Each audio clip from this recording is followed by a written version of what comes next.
এক গ্রামে আয়েশা ও বিপাশা নামের দুই মেয়ে বাস করত। আয়েশা ছিল অনেক সুন্দর আর বুদ্ধিমতী মেয়ে। বিপাশা ছিল সুন্দর কিন্তু অহংকারী। ও সবসময় ওর রূপের বড়াই করত আর সবসময় নিজে কিভাবে টাকা আয় করবে আর অন্যকে ছোট করবে তাই নিয়েই ভাবত। বিপাশা কখনো অন্যের ভালো চাইতো না, সুযোগ পেলেই অন্যের ক্ষতি করার চেষ্টা করত। একদিন রাস্তা দিয়ে একটা বুড়িমা যাচ্ছিল। বুড়িমা ঠিক মতো হাঁটতে পারছিলেন না, তার কাছে খাবারের একটা পুটলি ছিল। তখন বিপাশা সেখানে যায় আর বলে, ও বুড়িমা, আপনার এই পুটলিটা নিতে অনেক কষ্ট হচ্ছে তাই না? দিন, আমাকে দিন, আমি আপনার বাড়িতে পৌঁছে দিচ্ছি। এটা শুনে বুড়িমা অনেক খুশি হলেন আর বললেন, তাই নাকি দিদি ভাই, তুমি আমাকে সাহায্য করতে চাইছো? বাবা, বেশ বেশ বেশ। আজকালকার ছেলেপুলেরা তো কাউকে সাহায্য করতে চায় না। আমি যাচ্ছি আমার মেয়ের বাড়িতে, এই হাঁড়িতে মিষ্টি নিয়েছি। এই মিষ্টি আমার নাতি নাতনিরা খাবে। চলো চলো, তোমাকেও তাহলে নিয়ে চলি। হ্যাঁ বুড়িমা, চলুন আমার সাথে। তারপর তারা হাঁটতে থাকে, কিন্তু বিপাশার মাথায় ছিল দুষ্ট বুদ্ধি। বিপাশা সেই হাঁড়িটা নিয়ে দিল এক দৌড়। একি, কোথায় যাচ্ছ মেয়ে? আমার হাঁড়ি ফিরিয়ে দাও। কোথায় যাচ্ছ?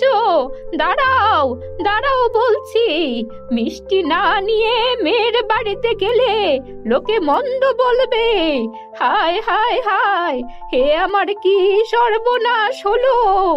এই মেয়ে, আমার মিষ্টির হাঁড়ি ফেরত দাও, ফেরত দাও বলছি। বিপাশাকে আর পায় কে? ও সেই বুড়িমার মিষ্টির হাঁড়িটা নিয়ে সেখান থেকে চলে গেল আর বাড়িতে এসে মজা করে মিষ্টি খেতে লাগলো। আজকে ওই বুড়িকে বোকা বানিয়েছি। ইস, বুড়ি কি ভেবেছে যে আমি ওকে সাহায্য করব? কখনো না, এই বিপাশা কাউকে সাহায্য করে না। আর আমি তো ওই বুড়িকে কখনোই সাহায্য করতাম না। আমি তো জানতাম বুড়ির ওই হাড়ির মধ্যে নিশ্চয়ই কোনো না কোনো খাবার আছে, তাই তো আমি বুড়িকে বোকা বানিয়ে ধোকা দিয়েছি। বিপাশা এভাবে মজা করে মিষ্টিগুলো খেয়ে ফেলে। এদিকে বুড়ি সেখানে গাছের নিচে কান্না করতে থাকে। আমি আর কোথায় যাব? আমার নাতি বাড়িতে তো যেতে পারবোই না। মিষ্টি ছাড়া মেয়ের শ্বশুর বাড়িতে যাওয়া যায়? হে, আমারে কি হলো! বুড়ির কান্না আয়েশা রাস্তা দিয়ে যাওয়ার পথে শুনতে পায়। আয়েশা এসে বলে, ও বুড়িমা, আপনি এভাবে কাঁদছেন কেন গো? কি হয়েছে আপনার? আর বলো না, তোমার মতোই একটা মেয়ে একটু আগে আমার কাছে এসে আমায় বলে কিনা, ও বুড়িমা, আপনাকে আমি সাহায্য করব। আমি তো ভালো বুঝে আমার মিষ্টির হাঁড়িটা মেয়েকে দিলাম, আর মেয়ে কিনা আমার মিষ্টির হাঁড়িটা নিয়ে পগার পা। তোমাদের গ্রামের মেয়েরা বুঝি সবাই এমন দুষ্ট হয়? না না বুড়িমা, আপনি হয়তো আমাদের গ্রামের ওই বিপাশাকে দেখেছেন। আমাদের গ্রামে একটাই দুষ্টু মেয়ে আছে, ও হচ্ছে বিপাশা। ও এসবই করে বেড়ায়। আপনার বড্ড কষ্ট হচ্ছে তাই না? আপনার মিষ্টির হাঁড়িটা ওইভাবে নিয়ে নিয়েছে। আপনি একটুও মন খারাপ করবেন না। আমার বাবার মিষ্টির দোকান আছে এই কাছেই। আমি আমার বাবার দোকান থেকে এখনই আপনাকে এক হাঁড়ি মিষ্টি এনে দিচ্ছি। তারপর আয়েশা দৌড়ে ওর বাবার দোকানে যায়।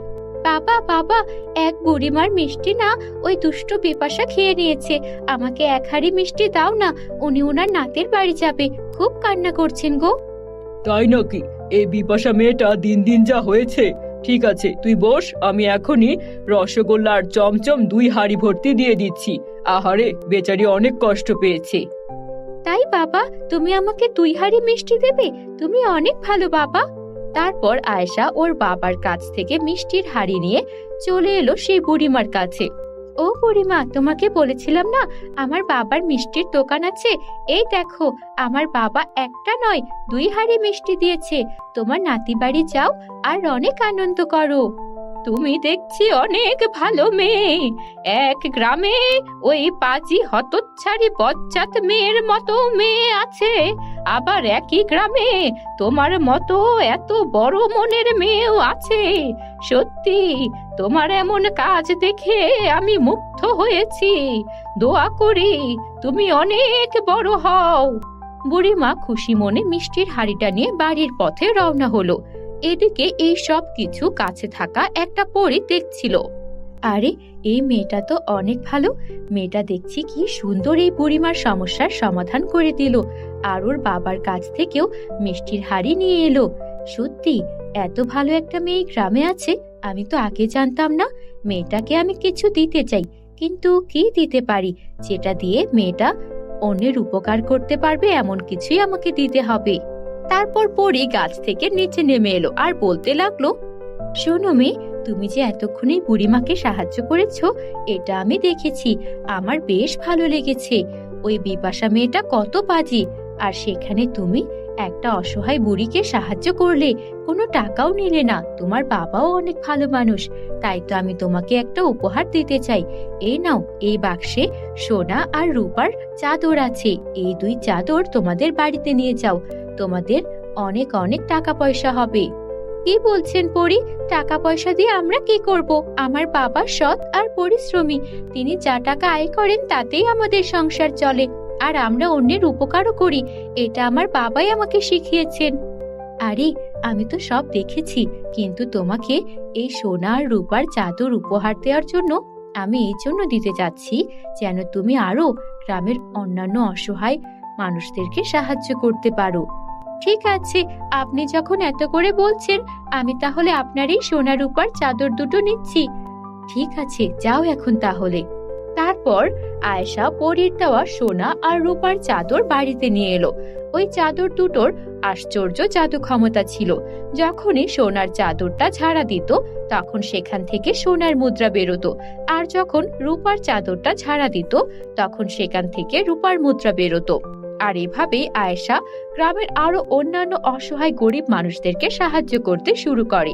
সব জায়গায় আয়েশার এই সোনা রূপার চাদরের কথা ছড়িয়ে পড়ে।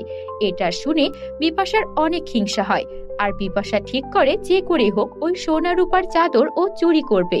তাই রাতে যখন আয়েশারা ঘুমিয়েছিল, ও পা টিপে টিপে বাড়িতে প্রবেশ করে, আর সেই সোনা ও রূপার চাদর যেখানে রাখা আছে সেখান থেকে চুরি করার জন্য হাত দেয়। কিন্তু চাদরে হাত দেয়া মাত্রই ওর পুরো শরীরে আগুন লেগে যায়। ও মা গো, মরে গেলাম গো, বাঁচাও বাঁচাও, এ কি হচ্ছে? আমার শরীরে আগুন লেগে গেছে। কে কোথায় আছো? আয়েশা ওঠো, আমাকে বাঁচাও। এইসব কি বিপাশা? তুমি এখানে চুরি করতে এসেছিলে? উচিত শিক্ষা হয়েছে তোমার। দাঁড়াও, এখনই আগুন নিভাচ্ছি। তারপর তাড়াতাড়ি আয়েশা আগুন নেভায়, কিন্তু ততক্ষণে বিপাশার শরীর অনেকটাই পুড়ে গেছে। আর এভাবে বিপাশা ওর খারাপ কাজের শাস্তি পেয়ে যায়। বন্ধুরা, দেখলে তো খারাপ কাজ করলে তার পরিণতি কত ভয়াবহ হয়। আমাদের চ্যানেলে তোমরা নতুন হয়ে থাকলে আমাদের চ্যানেলটিকে সাবস্ক্রাইব করতে ভুলো না যেন।